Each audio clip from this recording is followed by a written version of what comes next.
está contento con el pecado que se está cometiendo en el mundo.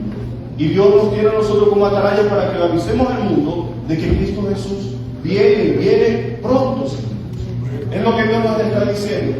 Tenemos que agarrarnos de Cristo Jesús, tenemos que socorrernos en Cristo Jesús y anunciarle al mundo que la venida de Cristo Jesús está cerca.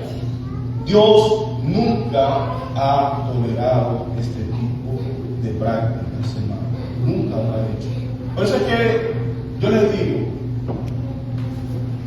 sí, porque a veces las personas caen en el error de poner fechas y eso, pero yo creo que en el tiempo que nosotros estamos viviendo, yo estoy más que convencido de que en nuestra generación nos encontraremos a Cristo. Amén. Más que convencido.